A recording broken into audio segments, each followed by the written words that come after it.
Nice introduction. Thank you. That was really thorough. My name is Adam Gray. I'm one of the groomsmen for Neil at this wedding. Great to be in Detroit.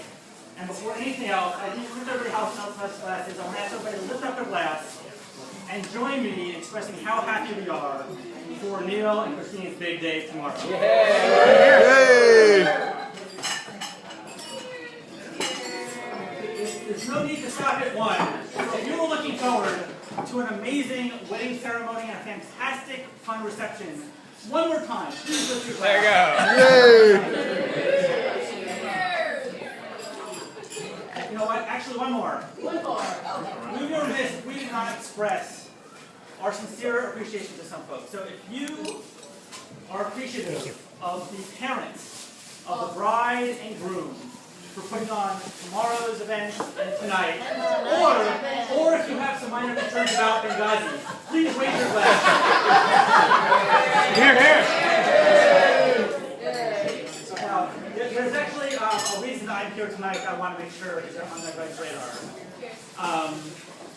And its genesis is actually one of the more charming elements of both Christine and Neil's personality, at least to me.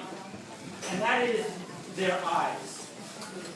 I don't know, for those of you who know Neil, I don't know if you join me in this, but he can have this expression that I would call Larry David eyes.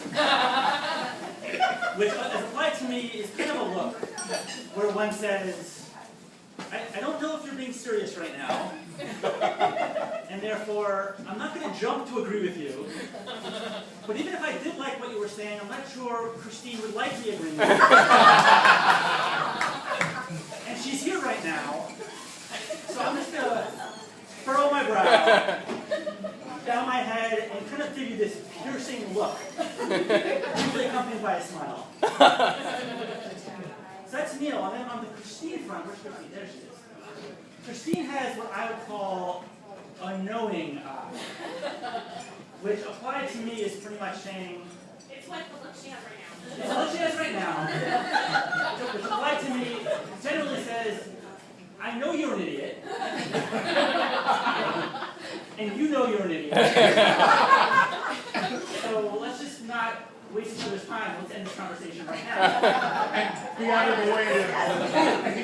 But you know, obviously they're a good couple in general. Obviously they're adorable. Got their problem. Obviously they're both good progressives, and they're both big lovers of brunches, which is fantastic. So I would add to the mix that the gazes that they have the potential for really is one of the things that makes them a perfect couple. And the reason it's relevant to me is that as both an appreciator of their gazes and an appreciator of really awkward moments, I've gone out of my way for the last year to take every opportunity possible to let them know that I would be giving a speech at their wedding. Whether it was a party or on Facebook or on Twitter. And being the good Democrats that they are, they caved.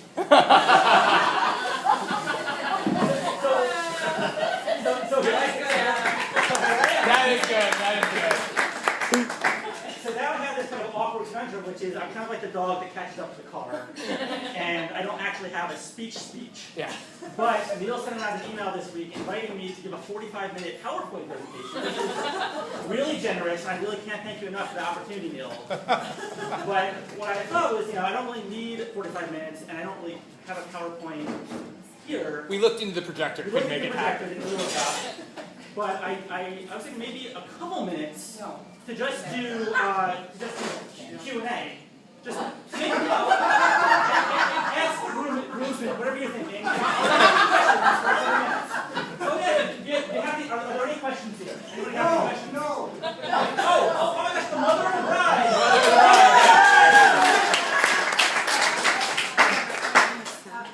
And who are you? Damn, that's good. I ask myself that every day. Any other questions? Oh my gosh, the mother of the bride! This is my baby boy. He is my baby boy. He will always be my baby boy. He has never had a drink. What? What?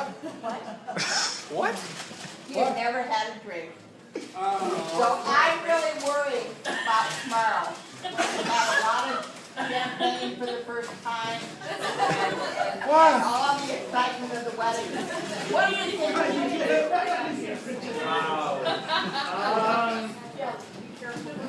Honestly, don't worry about that. Okay. Because you live in a delusional world. Actually, let me revise that. For drinks 1 through 4, don't worry about that. As someone who's been there for 4 through 8. There have been some awful moments. Any other questions? Question over here.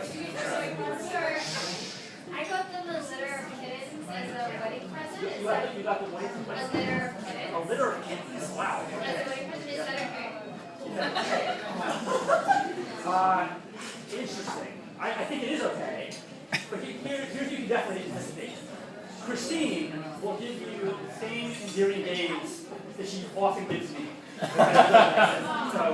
Godspeed. Any final questions before we wrap up? Any final questions? Me. Yes, you. How did you meet Chrisine? Well, that's actually really nice. I want to applaud. I met Neil in 2006 when we were working together at Move On. And Move On is a virtual workplace. And we actually hadn't met each other for months. But our entire team descended in Philadelphia. And I met Neil, he was at a computer, there was about 25 people in a room, quietly, immersed their work. He was sitting next to Adam Rubin, who he was working with at the time. And we got to know each other, but didn't fully bond during that trip. Left there knowing each other. And it wasn't until a couple of years later that we actually got to really know each other. And we had formed the Progressive Change Campaign Committee. He was looking to branch from online to communications. We had this amazing progressive candidate who was looking for a communications online person. And Neil ended up doing that and was kind of our person there and ended up working with us as our press secretary. And what's interesting was that during that year and a half, I really saw Neil change. From what I would call a young professional to a full throttle adult.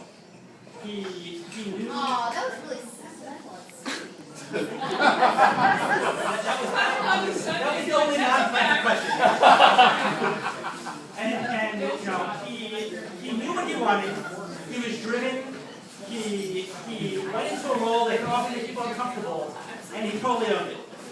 And the fact that he met Chrisine during that period, I think is actually perfect. Because frankly, if you had met her a few years earlier, I'm not sure you would have been up for the task. I'm not sure that you would have been ready for someone as professional and awesome as Chrisine. Yeah. But you were ready when you met her.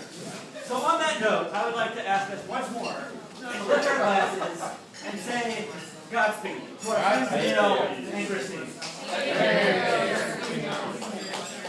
Oh, before I sit down, actually, there is one more announcement after this. And I would actually like to ask Neil to come up with this for a second. Okay. And Chrisine, actually, can you come join us for a moment? There's a really important announcement that just made. You guys, at this moment, you get to see the look. Chrisine, come here. I think you're all familiar with it. You're not the only one that gets that one. No, good.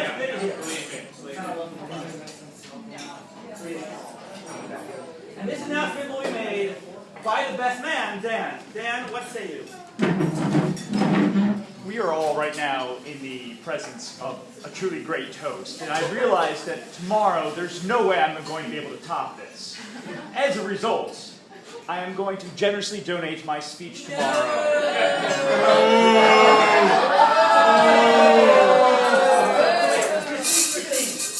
Without anything verbal, can you please respond to that?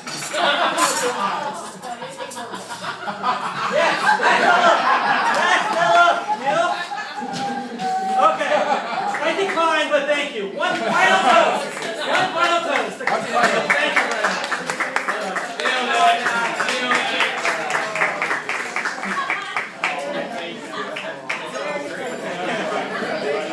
So did that play well in rehearsal? Or was it really when you workshopped?